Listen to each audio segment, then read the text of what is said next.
We're joined by Charles Davis. He has covered the NFL for a very long time. You see him on your Sundays calling NFL games. He's on SiriusXM, and you can find his most recent mock draft on NFL.com.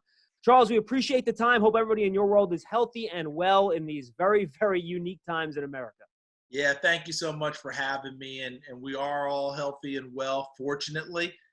We don't take it out for granted, and we certainly hope the same for you and yours. And for everyone who's watching this, the same thing for them. And how about those first responders? We can never, ever give them enough props and thank them enough. They're literally putting their lives on the line for all of us each and every day, literally. The Giants, I think, have a real interesting choice at number 4. And the dilemma that we've been discussing a lot on Giants.com and our Giant shows is, do you pick who most people have graded as the highest graded defensive player that might be on the board in Isaiah Simmons? Or do you go with the position like offensive tackle when it comes to team building and helping your franchise quarterback and filling a need, might be a more position that's more desired? Oh, that's what a heck of a dilemma for Coach Dave Gettleman as the GM and the rest of the Giants brass, right? And Coach Gettleman's going to have the final call on that and decide what to do. On one hand, you would say you really can't go wrong. You get the most versatile defender in the draft in Isaiah Simmons, or you get an offensive tackle, which I would believe that would be the choice there. So that's where the dilemma breaks down. And the funny part is, if you were trying to decide between the offensive tackle, or let's say you needed a big-time receiver, in this draft, I think your tiebreaker would be, I can get a receiver almost any time because it's so loaded. But in this case, that capital was spent on a quarterback. I'm thinking that if they keep the pick and don't trade down, one of those tackles is going to be the call. See, but now it gets hard, because there are 4 really good offensive tackles, and there doesn't seem to be much of consensus on which one's the best, Charles. How do you rate those 4 guys? Which one do you like the best when you take a look at their tape? It's a hair's breadth between all of them. So let me just start with the 2 who have been right tackles throughout their careers, all right? That's Tristan Wirfs from Iowa, and that's Jedrick Wills from Alabama. Both of them have played on the right side. Now, you and I both know that the game is changing to where you just want really good tackles on both sides, and you don't say, well, that's my run guy and this is my pass protector. You're expected to do both, because a lot of the great pass rushers now are lining up over the right tackle and trying to get to him. So you better have a good pass protector there. Wirfs' athleticism was off the charts at the combine. Wills' great play throughout his time at Alabama on display, where he just beat up people. Then you go to the other 2, Andrew Thomas from Georgia. Maybe the guy that you know exactly what you're getting when you see him play. Like, okay, I can plug him. I'll be fine right out of the gate. Maybe the guy that some might say is the most pro-ready. And then there's Mekhi Becton, the monster, right? So if you're Saquon Barkley, in pregame warm-ups, you want to run with him so you get used to the ground shaking, so that you don't trip and fall when you get the ball when you go. So Becton is that type of a guy. For me, thinking about Coach Gettleman, who's told me since I was 16 years old, Charles, always going to be a big man's game. There's no one bigger than Mekhi Becton. I mean, there's just no getting around it. And he's athletic and agile. But I think any one of those 4 fits the bill for what the Giants need. And I think all 4 of them will play as rookies from day one at left tackle. Okay, if they go Simmons, Charles, which I think, who knows, Yeah. It could be a possibility. And it wouldn't be a bad call either. Absolutely not. And he's a guy that did so many things at Clemson: deep safety, box safety, weak side linebacker, pass rusher, slot corner.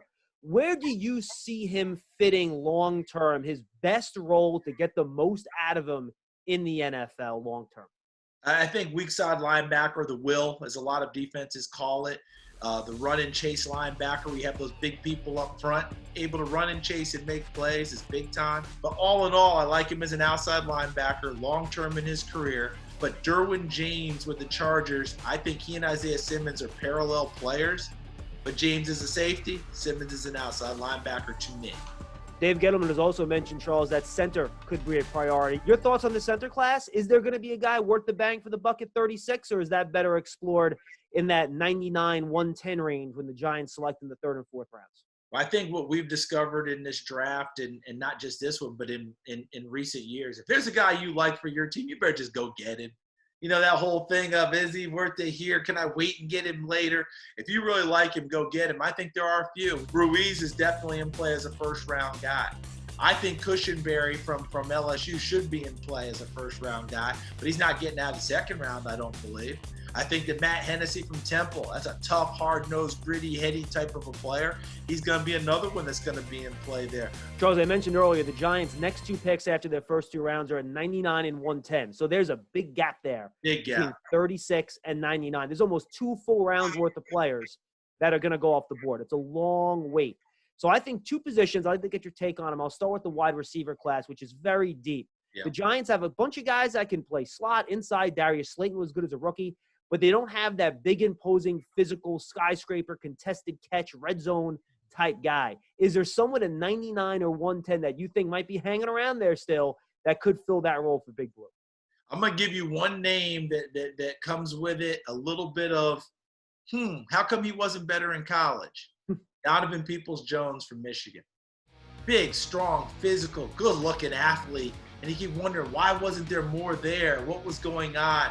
I guarantee you every team's doing their homework on that because he looks like he should be a day 2 early selection. He should be in that mix with all those other great wide receivers, but production has never quite been there, even though he sure looks the part and he tested well at the combine.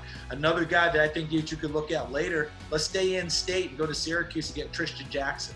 Another guy that can go on the outside. Think about how great a job Darius Slayton did for you last year, right? This would be another guy that would fall into that type of range that could be that type of a player for the outside the numbers type of a receiver. Who's your favorite sleeper that's kind of your guy on day 3 of this draft? Oh, boy, day 3. By the time we get to day 3, the guys that I love the most, I don't think are getting to day 3, and that's Amik Robertson, the corner from Louisiana Tech, great ball hawk. I think he could be a nickel guy that could go inside. You can go get him. 14 picks, 48 passes, broken up in 3 years. And a guy that I think is sliding perhaps, that's a first-round talent that may get out of the first round, that's the receiver Laviska Shenault from Colorado because of injury. He had the core injury at the combine.